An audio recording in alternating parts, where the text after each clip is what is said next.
before that period of 60 days of no front squats, I did front squats and I did them quite regularly. Back then I did back squats every day, I think was the case, and I did front squats every other day or something to that effect. But I don't remember having wrist pain. I don't remember having difficulties with the front rack in terms of discomfort through my hand and my wrist. Right now the discomfort it's not big, like I can put up with it, but I'd rather not have something to think about while I'm going through a rep. So it got me thinking, what did I do back then that I'm not doing now?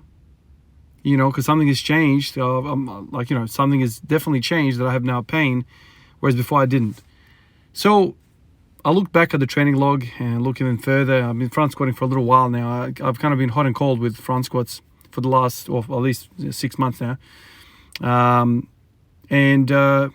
One common thread that I found was that I did some sort of pressing, predominantly bench pressing. So I went through a period there where I was doing a whole lot of bench pressing, like basically every other day or twice a week or something like that. I was doing a fair bit of it. So I would kind of do my deadlifts, do my front squats, and then finish off with some sort of bench pressing every other day. That was kind of the setup. And I had kind of pretty good results. I got to 140, my best and all that stuff. So it was going really, really well. Then I got Corona, that kind of got left the way it was. 60 days goes by, front squats are nowhere to be found, and now I have wrist pain. So I know most people say bench pressing is not a good combo. It's not a good thing to do if you're into Olympic weightlifting because that front rack position, it gets you really tight. We know bench pressing is an internal, it's a shoulder internal rotator, right? The way you kind of bench press means that you are internally rotating your shoulders, which is really bad for you because if you get stuck in that internal rotation of the shoulder, you're gonna have a lot of difficulty doing overhead movements, front racking, all of that stuff, because a lot of that stuff is external rotation of the shoulder. But the reason why I'm saying this to you is because one thing that bench press also does is that it strengthens the wrist. Now, it doesn't sound like a lot of strengthening is going on, but if you think about the weight sitting in your hands, it needs to stabilize that. So the forearm and all that has to work to stabilize the weight. Yesterday I mentioned that when I was doing bench press, especially when I don't do bench press for a while and I come back to it, I get this, I forgot to look it up again. I think it's called the brachialis or radial brachialis, something like it's that muscle. If you pronate your hand right in front of you, it's that kind of top of the forearm muscle. That gets sore for me. So obviously you can train your forearms, you can train your grip in many different ways. You can do the pinch, you can do the full grip, you can do finger grip. There's so many different ways. And what I've learned from, on and off watching people that train grip is that one grip exercise doesn't necessarily carry over to another grip exercise. For instance, if you are interested in hanging or just holding onto a bar, it doesn't necessarily transfer over to like a pinch, forearm strength or hand strength or whatever the case might be. So it's very specific. There's specificity to everything, it seems, but that's the case. So when you're hanging, basically you can think about your wrists being tractioned apart. But when you're bench pressing, the weight is sitting on you, and it's kind of like altogether different stimulus because the weight's on top of it. It's like axial loading of that, lower arm, the whole forearm and wrist complex. It needs to stabilize. And so I think that's what happened, 60 or maybe 70 days ago now. That's what happened. I was doing a lot of bench pressing and my wrists were kind of strong. And now I'm not doing anything with my wrists. And I'm stretching the living hell out of them in that front rack position, and they're screaming. They're saying, "What the hell are you doing to us? We're not getting any sort of perfusion with exercise. And now you're forcefully stretching me through these end range of motion, and we're dying here." So I think what bench press offers is that wrist, elbow, forearm, that whole kind of complex, it's getting trained. It's minimal, but it's getting trained to some extent. What it's also doing that's bad is that whole shoulder, internal rotation that's really bad for it. So it's kind of like a 1 plus minus 1. It's kind of like that relationship.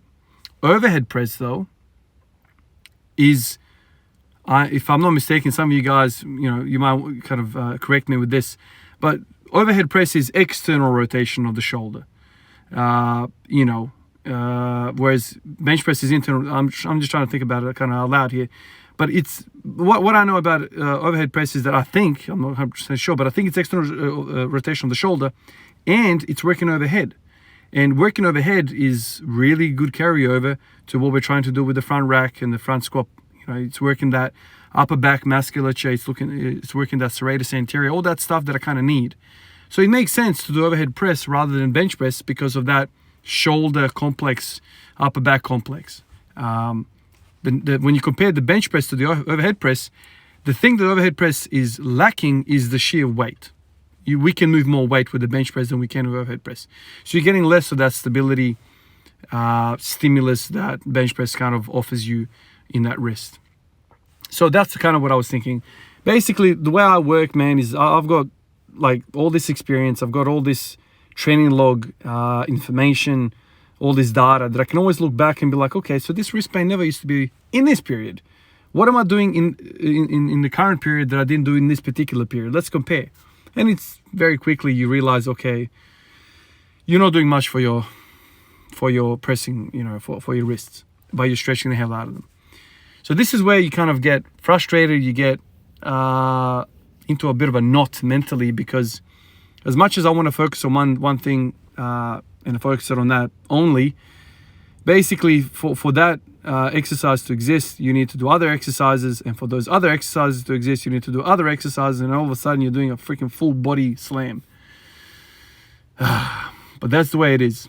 So obviously my makeup, my thoughts about all of this is that, okay, when something hurts from such a thing as a front rack position, I'm overstretching it. And when I'm overstretching it, it's kind of hurting. The first thing that I tell people, I've got knee pain, I've got back pain, I've got whatever pain, I'm always like, we need to get blood in there. Simple as that, you know, as best way you can get blood into a joint that hurts, do it. Make sure you do it in a way that's not causing you pain. Bench press today, I decided as soon as I got to the gym to do bench press. I was kind of curious to see where my bench press was, number one, and two, I also just wanted to see what sort of effect it would have if I just warm up the chest a little bit, and kind of what effect it would have on my wrist. And I'm happy to report that it felt better than if I didn't do bench press, basically. When I went to the front rack position, I mean, I didn't record all of this stuff, but when I went to the front rack position, it felt better. I don't know, immediately these hand muscles, you know, were activated at least, and they were happier to kind of release into a longer position. Because if you think about it, what we're doing with the bench press, you're not just kind of holding the bar, you know, cupping the bar.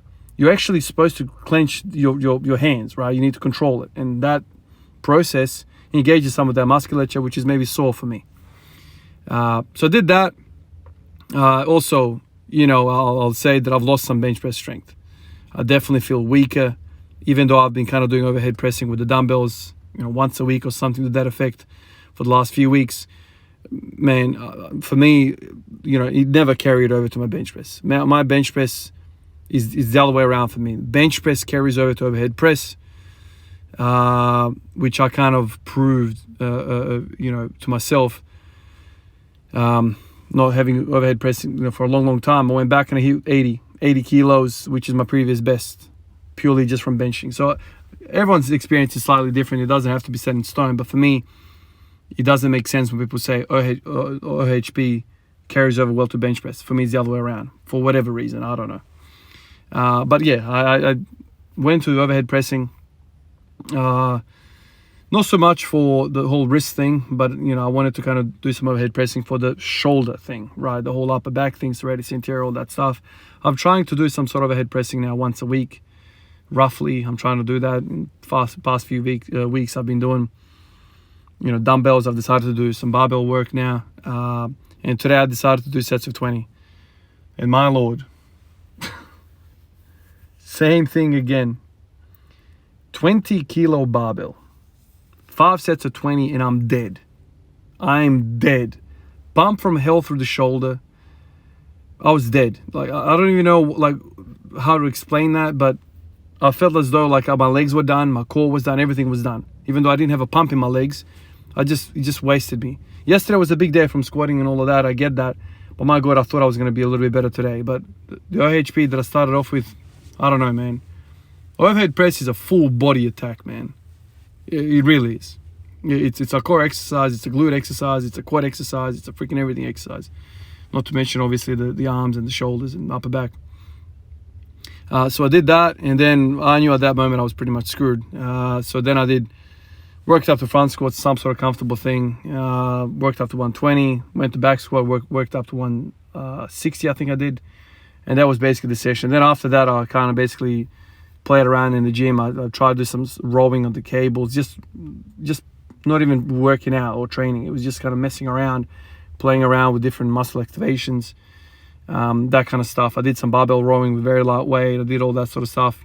Today was basically a play day. I didn't think it was going to be a play day, but as the session progressed, I knew I didn't have much in the tank. So that's kind of what it ended up being. And that was basically it. But I'm thinking about this whole bench press thing, overhead press thing, wrist thing. Of course, I can start doing new, fancy, sexy exercises like the Captain or Crush grippers. I can start doing hanging, pull-ups, blah, blah, blah, all this sort of stuff. Or I can just go back in the book and see what worked before. Benching. It's one of those things. Am I excited to do benching? Absolutely not. I'm not. That's not a thing for me. I don't get excited by this. Also, man, I was thinking today. Man, this is where this stuff gets crazy. But I'll tell you everything I think, and I'm not even 100% sure on some of these ideas that I'm about to tell you, but I'll tell you, because let's think together for the sake of that. When I was doing bench press, I was also doing front squats back in the day, like maybe 2-3 months ago now, or something like that. Yeah, I was doing both, and I had a 260 kilo deadlift. Those three things kind of lived together in that period. Does bench press offer something to upper back? That's the thought. Does it offer something? The reason why I say that is because a lot of people say that bench press strength is not just about arms and chest. The upper back is very important. It keeps that scapula in position. And if you have a really weak upper back, that's going to unglue. That's going to kind of be a unstable platform, and you're going to exhibit less strength. So I'm thinking to myself, after all of these kind of bench pressing sessions and whatever, and front squatting, maybe they coexist. I don't know. Obviously, my intuition is overhead press and front squats really like to coexist. It's kind of like, same type of muscles and whatnot. Both external rotation, both kind of feed off each other. Whereas where the bench press is internal rotator and front squats is basically all external rotation. And I do want to get a full grip on the bar eventually. And I don't think bench press is going to be helping me with that, other than just strengthening my wrists. But really, I need external rotation. And the more bench press I do, the more I progress it, the tighter I'm going to get. So it's kind of like there's a power lifter in me. There's a weightlifter fantasy in me as well. It's like, do you ever see Lou do bench press? No. So what the hell are you doing with bench press? Why would you want to be screwing around with that? Does Lou do overhead press? Certainly does. His freaking sport is about doing some sort of overhead thing. Both of the movements have an overhead component, right? So obviously he does probably strict overhead press training and, all that stuff that he does. So that makes sense, and that carries over. And I don't need to look further than that than just Olympic weightlifters, because that's kind of what I want to squat like, and that's what I want to front squat like and all that. But this period that I had, maybe there's nothing to it. I don't know. I'm just talking crap now. But all I know is I didn't have wrist pain when I did bench press. So it's kind of like similar thing as rows versus front squats for upper back. Do I go with the new thing, which is overhead press, or do I go back to the old thing, which is the bench press? Maybe in this instance, I need to go to the new thing, which is the OHP. Unlike in the comparison with the rows and front squats, I went with the front squats. That's the old thing. Oh, I don't know, man. I don't know. But all I know is I need to do something that involves my hands in some sort of pressing kind of motion, which is going to strengthen my wrist, strengthen the musculature in my hand, in my forearm, and that's going to make happier tissue upon stretching. I think right now, tomorrow I'm going to walk in and I'm going to try and squat a little bit heavier weight. The first thing you do, if I come in straight up, and this is another thing now I'm thinking about it, If I come in straight and I go straight to a front squat, it hurts. But when I do deadlift, I feel like it doesn't hurt as much. So if I do deadlift first, you know, with the whole kind of bar in your hand and whatever, I feel like I'm more ready to do front squats then. But just going out of the car, going straight onto the bar and just cracking that thing back like, damn, it's not a happy chappy. All right, guys, enough of my thinking out loud. I've got a couple of people to mention. One is Ian McGuire and another one is Leonard Luma. Both of these fellas jumped on the Patreon today. Just want to thank you fellas for doing that. It's really appreciated. The support is unbelievable. I feel blessed to have everyone on the list and everyone in this community. It's an absolute blessing. So thank you fellas, and thank you everyone on the Patreon list. And obviously thank you in the comments. You know, every chance I get, I jump on the comments and get a lot of information from you guys, a lot of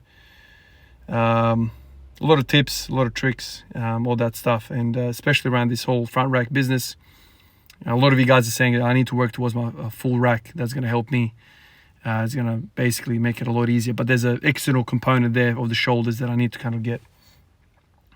Anyway, that's it for today, guys. I'll catch you guys in the next one. Peace out.